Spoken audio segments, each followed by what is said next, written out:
성경은 창세기 1장 1절에 태초에 하나님이 천지를 창조하셨다 이렇게 선언하며 시작합니다. 그래놓고는 세상을 창조하는 과정에서 하나님이 보시기에 좋았더라 이 말씀이 반복됩니다. 좋았다라는 히브리어의 토부는요, 기쁨, 질 좋은, 탁월한 행복이라는 것입니다. 하나님이 창조한 결과물이 하나님에게 흡족할 만큼 탁월하고 멋졌다는 표현입니다. 더욱이 성경은 최초의 삶의 자리를 에덴이라고 창세기 2장 7절 8절에서 말씀하는데요, 에덴이란 기쁨, 즐거움이라는 그런 뜻입니다.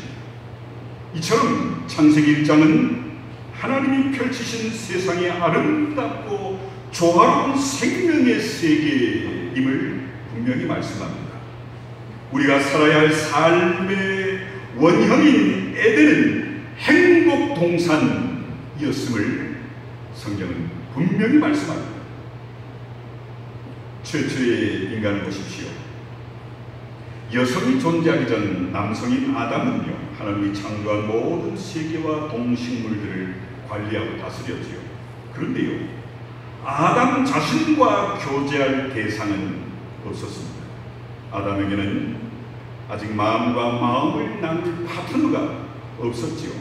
이를 지켜보신 하나님은 아담을 깊이 잠들게 하시고 그의 갈비뼈를 취해 여성을 만듭니다. 그리고는 그녀를 아담에게 데려오지요. 아담은 하와를 보자마자 자신과 인격적으로 소통할 수 있는 대상인 걸 알고 이는 내 뼈 중에 뼈요 살 중에 살이다 하며 기뻐합니다. 마음과 사랑을 주고받을 수 있는 상대가 있다는 게 감격스러웠던 겁니다. 아담과 하와는 벌거벗었으나 부끄러워하지 않습니다. 그건 신뢰와 연합이 가득한 이들에게 불신, 미움, 갈등, 비교의식 이런 게 전혀 없었기 때문이지요. 에덴이라는 말뜻 그대로 서로 사랑하고 신뢰하는 것에서 우러나오는 행복이 충만했던 곳이 에덴 동산이었습니다. 하나님 아버지와 아들 예수님의 관계도 이랬습니다.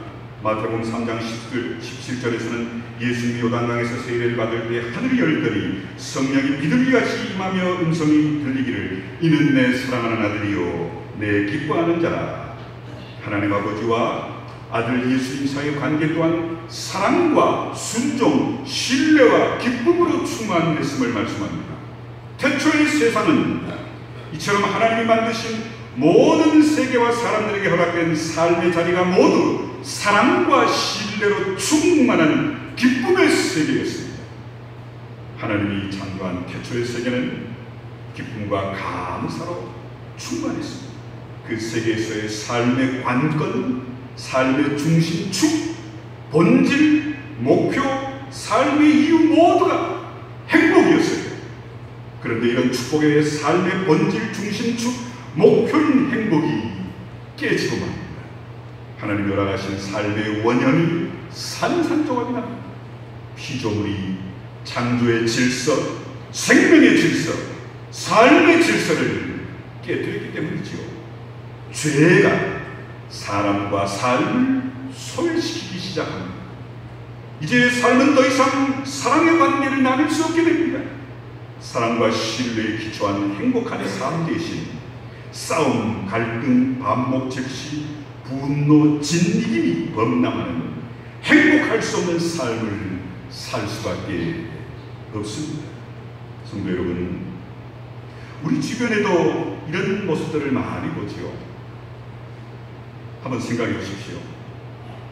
남의 집 딸이 애인이 많으면 제 행실이 가벼워서 그렇게 욕하면서, 내 딸이 애인이 많으면 인기가 좋아서 그렇게 얘기하잖아요.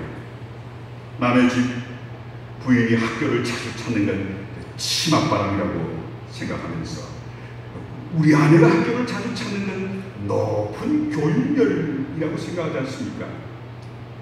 며느리가 친정부모한테 용돈 주는 걸 보고는 남편 몰래 돈 빼돌리는 거 아니야? 이렇게 험담하면서, 내 딸이 친정부모한테 용돈 주면 효성이 지극해서 이렇게 자랑하잖아요. 다들 상대방은 무시하고 나는 감쌉니다. 현상은 똑같은데, 며느리나 딸이나 똑같은 현상인데 너냐 나냐에 따라 전혀 다른 해석들을 갖다 붙이지요.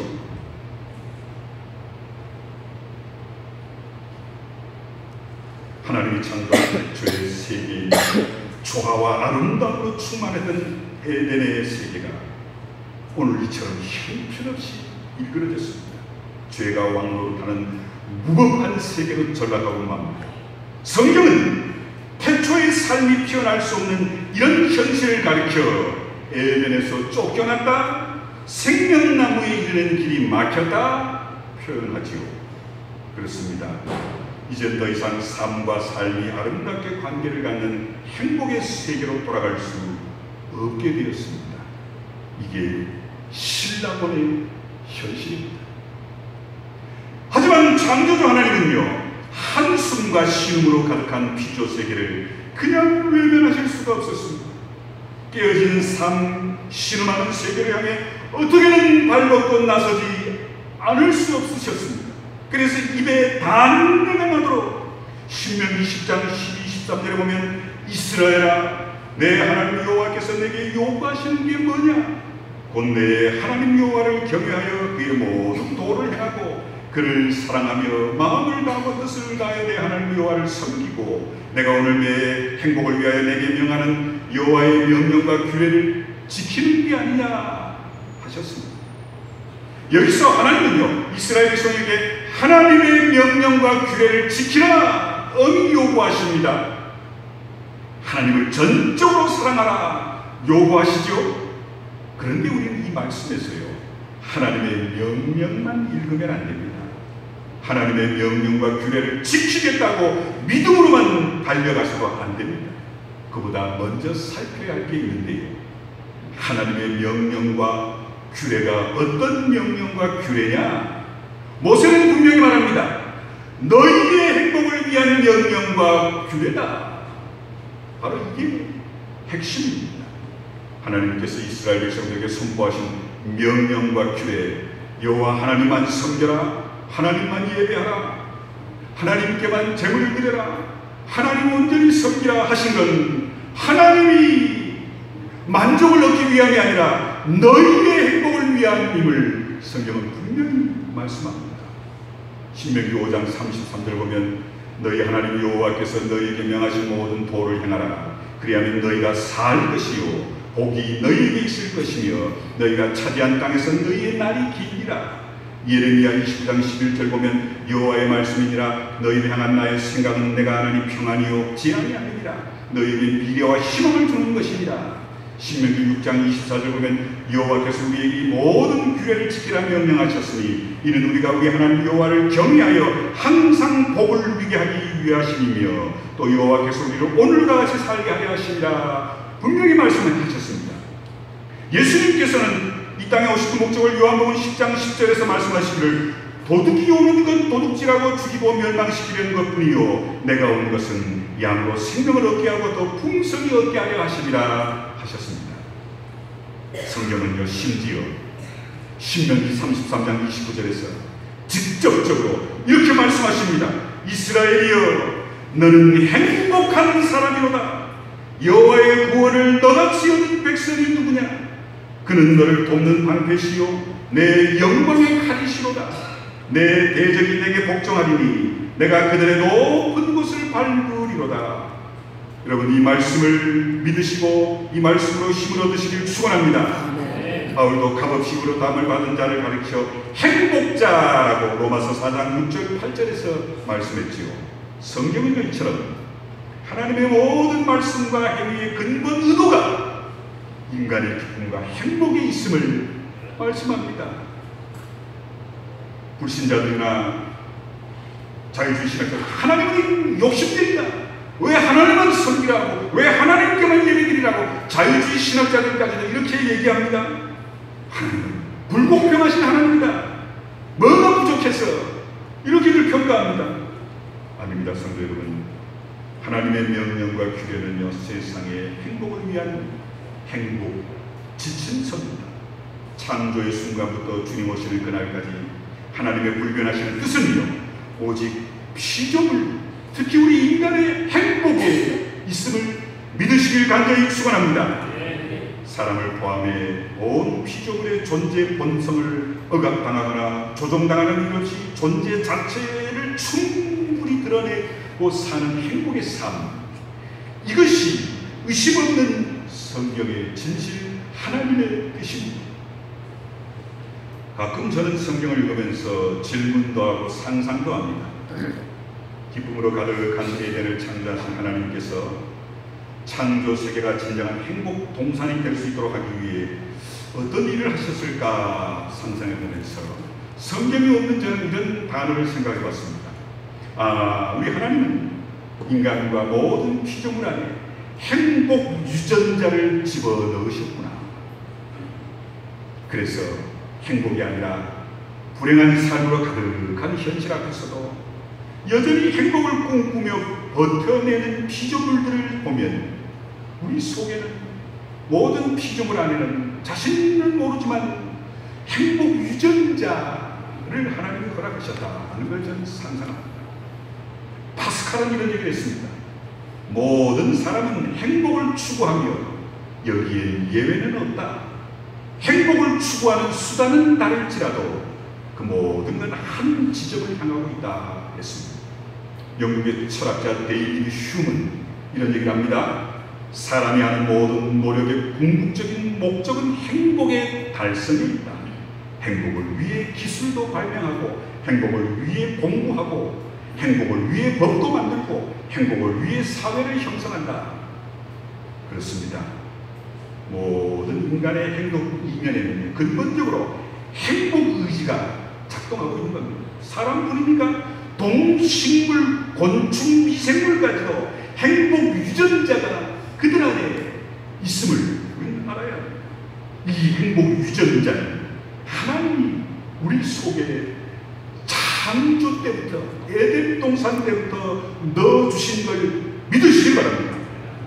자, 이와 반대로 한번 생각해 볼까요?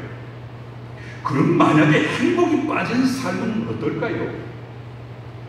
행복이 없는 성공에 무슨 의미가 있을까요? 행복이 없는 돈에 가치가 있을까요? 행복하지 못한 데에 건강하면 뭐할까요? 행복하지 못한 데에 자식이 공부 잘하면 뭐랄까요? 행복하지 못한 데에 고래등 같은 집에 살면 뭐할 것이며, 행복하지 못한 데에 매일매일 진수성찬 무슨 필요가 있을까요? 행복하지 않으면요, 감옥이나 다른 바 없고, 행복하지 않으면 세상의 모든 게 그림의 떡이나 다를 바 없고, 행복하지 않으면 바늘 방석이나 다를 바 없지 않을까요? 그렇습니다. 우리 인간에게 행복이 빠진 삶은 형벌이고 저주고 죽임이지 삶일 수 없습니다. 우리가 행복을 추구하는 건 행복이 우리에게 뭔가를 가져다 주기 때문이 아니고요, 행복은 그 자체가 목적이고 삶에서 경험할 수 있는 최상의 것이기에 우리는 행복을 추구해야 합니다. 2세기의 성인으로 추앙받은 이레네우스라는 분은 이런 얘기를 했습니다. 하나님의 영광은 충만되게 살고 있는 인간으로 재현된다. 우리가 하나님의 영광 얘기하는데, 하나님께 영광 돌리는 가장 큰 일은 우리가 행복하게 사는 데이다, 그 얘기입니다. 왜? 하나님은 우리를 태초에 삶을 삶으로 보시기에 좋아한다 하셨기 때문입니다. 행복과 삶은요, 본질상 하나입니다. 삶은 행복하라 주어진 선물이고요, 사람과 세상은 원래 행복을 지향하도록 누리며 살도록 하나님이 창조하셨어요. 하지만 성도 여러분, 행복으로 가득한 현실은 더 이상 우리 가운데 존재하지 않지요. 우리는 원하는 원치 않던 고통, 아픔, 슬픔, 이별, 죽음과 더불어 행복과 슬픔이 교차할 수밖에 없는 현실에서 삽니다. 이런 모습을 누구도 피할 수 없는 신랑원 이후의 운명적인 우리의 현실이죠. 그런데 여러분, 성경은 우리에게 절망하지 말라 말씀하십니다. 우리 앞에요, 전혀 다른 두 가지 현실이 있는데요, 온 세상이 죄악으로 물들어 있다는 죄의 현실과 창조주 하나님께서 이 세상을 다스리시고 온 생명을 주관하신다는 하나님의 통치의 현실, 이 두 가지입니다. 온 세상이 죄로 오염되어 있다는 건 하나의 종교적인 선언이 아니라 누구도 피할 수 없는 정직한 눈앞의 현실이지요. 죄는 우리의 삶과 행복뿐 아니라 모든 생명을 짓밟고 있는 근원적인 원인입니다. 이 죄의 현실은 사람의 지혜나 의지로 극복할 수 있는 게 아닙니다.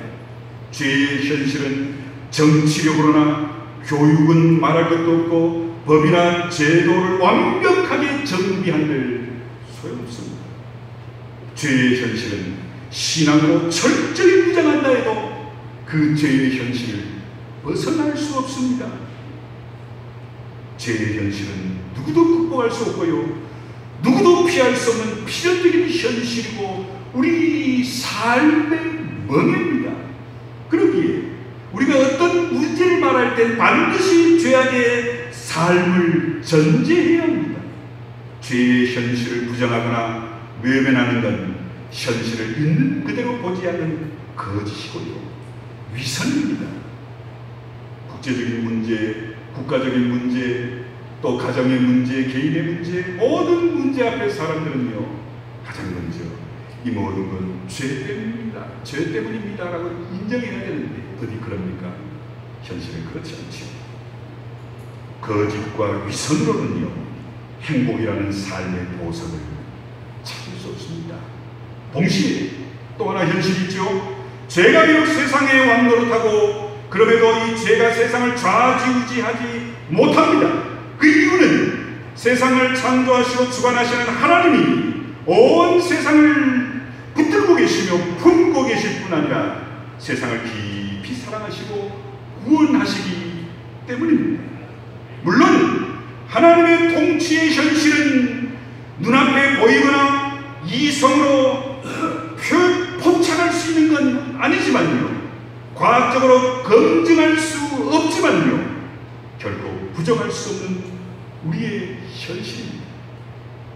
성도 여러분, 죄의 현실과 하나님의 통치의 현실, 상호 모순되어 보이는 대립적인 현실이 오늘 세상에 처한 우리의 모습입니다. 누구도 부정할 수 없고요, 외면할 수 없습니다. 때문에 현실을 있는 그대로 정직하게 보기를 원하는 자는 누구든 이 두 지평 위에 서야 합니다. 죄의 현실성과 하나님의 통치의 현실성, 이 대립된 지평을 동시에 생각하면서 현실을 봐야만 있는 그대로의 현실을 보고 올바른 판단을 하게 되는 겁니다. 그런데 아쉽게도 오늘 이 시대를 바라보는 평가에는 죄의 현실성과 하나님의 통치의 현실성이라는 두 지평이 빠져 있습니다. 핵과 환경의 위기를 포함해 국가 간의 분쟁과 개인의 분쟁에 이르기까지 죄가 연루되지 않는 게 없는데, 그럼에도 모든 평가에는 죄의 현실성이 다 빠져 있죠. 죄라는 건 하나의 기독교적인 시각에 불과한 고리타분한 기독교 근본주의자들의 교리에 불과한 것으로 평화되어 구석으로 쫓겨난 지 이미 오래입니다. 죄는 심지어 교회 안에서조차 환영받지 못하는 혐오의 대상이 되어버렸습니다. 제 교회 오네. 이런 생각들을 안 하세요? 이 시대의 죄를 언급하는 건, 이 교회 안에서 죄를 언급하는 건 교양 없음, 믿음 없음으로 상징되어 버렸지 않습니까?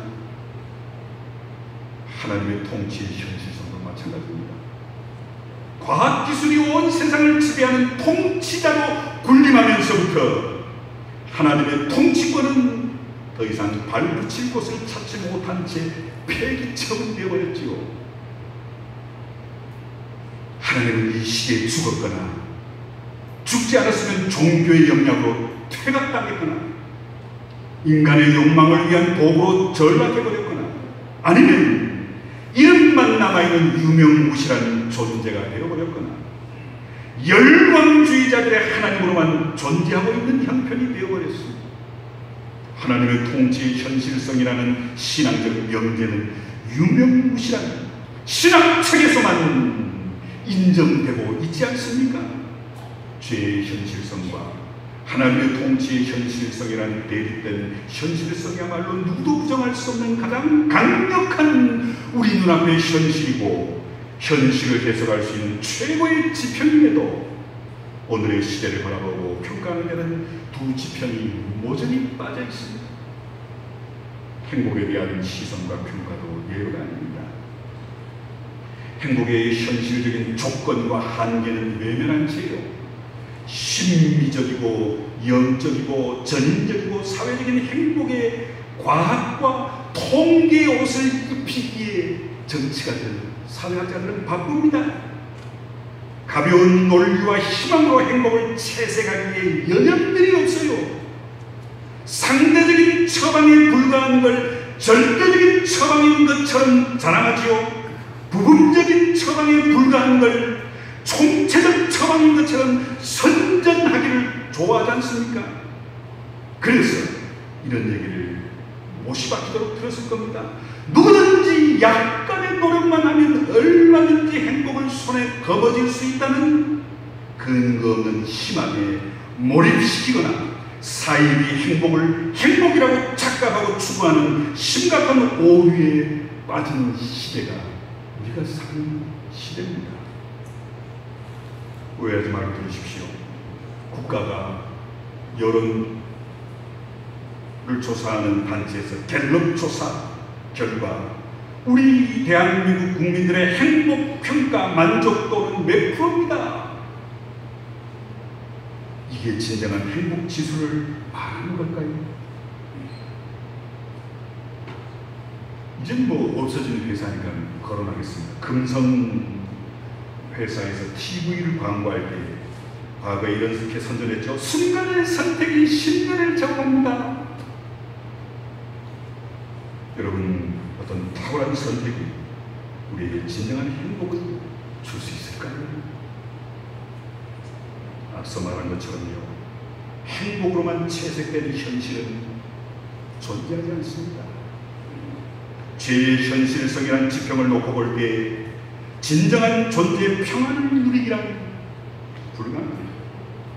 프로이드는 엄밀한 의미에서 행복이란 산적한 욕구들의 갑작스러운 충족에서 비롯되고 그런 행복은 그 본질상 일시적인 현상으로만 가능합니다 했습니다. 영국 철학자 존 스튜어트 밀은 이런 얘기를 합니다. 엄청난 만족의 상태는 순간적으로만 가능할 뿐입니다. 혹은 이따금 간헐적으로 길게는 몇 시간 혹은 며칠 동안만 이라고 짧게 얘기했어요. 사실입니다. 우리 모두가 행복을 갈망하지만 그럼에도 지속적이고 완전한 행복이란 희망일 뿐 현실일 수 없습니다. 우리가 경험하는 행복은 있습니다만 일시적이고 불완전한 것일 수밖에 없지요. 사람들이 경험하는 행복의 정도의 차이 또한 이런 조건과 한계 안에서의 편차일 뿐이지 그 이상은 넘어설 수 없습니다. 왜 그럴까요? 우리는 이미 에덴 동산에서 쫓겨났어요. 우리의 삶의 자리는 어쩔 수 없는 신라원입니다. 그런데 성도 여러분, 이 신라원에서 행복은요, 가능한 것만도 아니고요, 불가능한 것만도 아닙니다. 변할 수 없는 진실이 있습니다. 창조주 하나님께서 여전히 이 세상을 다스리고 계심을 믿으시길 바랍니다. 온 세상을 향한 창조주의 행복 의지와 모든 피조물 안에 있는 행복 유전자 역시 지금도 작동하고 있음을 믿으시길 바랍니다. 그러기에 저는 분명히 얘기합니다. 행복을 추구하는 것이야말로 하나님의 창조 의지에 부합되는 일임을 확신하시길 바랍니다. 행복을 추구하는 것이야말로 가장 정직한 인간의 의지임을 믿으시길 바랍니다. 행복을 추구하는 것이야말로 가장 위대한 인생의 선택임을 믿으시길 간절히 축원합니다. 행복을 인간의 위대한 가치와 목표로 삼는 걸 조금도 의심하거나 주저할 이유가 없습니다. 더불어 행복에 대한 우리의 상식도 뒤집어져야만 사실 우리는 지금까지 저도 그렇게 생각했어요. 행복을 우리 인간의 권리로만 이해했습니다. 나는 행복해야만 된다. 권리다. 물론 틀리진 않습니다. 인간적이고 사회적 차원에서 보면 행복은 권리죠. 왜? 법에서도 행복 추구권이 분명히 있지요. 하지만 분명히 말씀드립니다. 창조적 관점에서 보면 아닙니다. 창조적 관점에서 보면 행복은 권리 이전에 우리의 의무이자 책임을 믿으시기 바랍니다. 하나님의 의지는요, 예수 그리스도 안에서 지금도 유효합니다. 이레네우스의 말을 다시 강조합니다. 하나님의 영광은 충만되게 살고 있는 인간으로 재현된다. 우리가 하나님께 영광하는데요, 하나님께 영광은 교회를 짓고 가난한 자를 돕고 억대를 헌금함으로 하나님이 영광 받으시는 게 아니라요, 나라는 존재가, 우리라는 공동체가 정말 에덴에서 허락하신 행복을 누리는 게 하나님께 진정한 영광을 돌려드림을 믿으시길 간절히 축원합니다. 사랑하는 성도 여러분, 분명히 말씀합니다. 우리는 행복하게 살아야 할 의무와 책임이 있습니다. 그러나 죄로 인해 그 행복해야 할 의무와 책임이 다 사라졌죠. 그러나 우리 하나님은 우리에게 놀라운 축복을, 행복 유전자가 무용지물이 되지 않게 하는 것, 여러분 성령 충만하게 되면 우리는 행복해지게 됨을 믿으시길 바랍니다. 그러나 여러분, 성령 충만함은 이 신라원에서는 영원하지 않죠. 한때는 성령 충만해 하나님께 영광, 행복한 삶을 살다가 때로는 하나님 남주입니다. 죽여주옵소서. 이 반복적인 삶이 우리의 솔직한 모습 아닙니다. 그러므로요, 영원한 에덴에서의 행복을 누릴 수 있는 방법은 주님 다시 오시는 그 방법밖에 없음을 믿으시기 바랍니다. 그러나 이 신라원에서 사는 동안 우리가 하나님께 영광 돌리시는 행복의 비결이 있다면 성령 충만하게 되고 나의 죄가 다 떠나게 되고 내가 행복한 삶, 있어도 행복, 없어도 행복, 성공해도 행복, 실패해도 행복, 아파도 행복, 건강해도 행복, 그 원인은 성령 충만한 일이기에 사랑하는 성도 여러분, 주님이 다시 오셔 영원한 행복을 누리는 그 순간까지 우리에게 잠시 누리게 하신 성령 충만함으로 인한 행복의 의무와 책임을 하나님 앞에 다하시는 여러분과 가정, 자녀, 우리 교회, 교회학교 어린이, 학생, 청소년, 이민족이 되시길 간절히 축원합니다. 기도하겠습니다. 고마우신 아버지 하나님, 감사합니다.